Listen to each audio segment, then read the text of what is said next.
it was a gradual process, but I think that Frank was motivated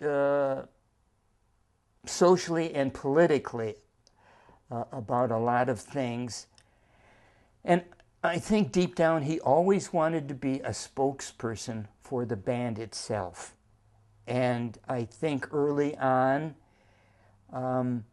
he didn't want anybody, any journal, whatever. He wanted them to come to him. He didn't want anybody in the band giving interviews and you know views about certain things or whatever.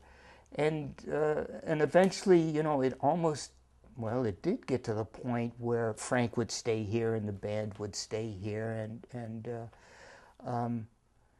it was just trying to create this image of somebody that was a total freak, somebody, I mean, through pictures and music and so many other things that created this cult like figure, to the point that we certainly were playing in larger venues and more people. So again, it was a gradual process, but that's the way Frank wanted it.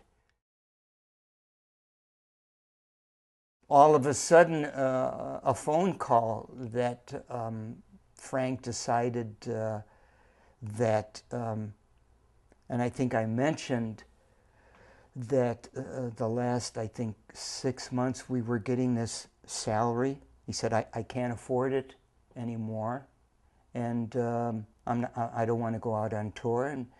And we all went up to his house, and the meeting proceeded. They passed out these sheets with figures and whatever. And basically it said, for the last 6 months, we've been losing money, to the point that the band owes Frank and Herbie, it was, I don't know, $20,000. And we all went there expecting to be able to divide up some money, whatever. And again, the same result. So Frank said, you know what? I'm going to call it even, and you can take the amplifiers that you've been playing with. And basically, that was the way the band ended, which was, again, a disappointment. But it didn't surprise me financially, how many times we had been let down. But when they said that they had lost that much money, and that the band actually owed that to them, I thought that really bordered on the incredible. The big disappointment was that I thought we were, in that last year, being very successful, playing large venues a lot. I mean, that just kind of defied some logic there.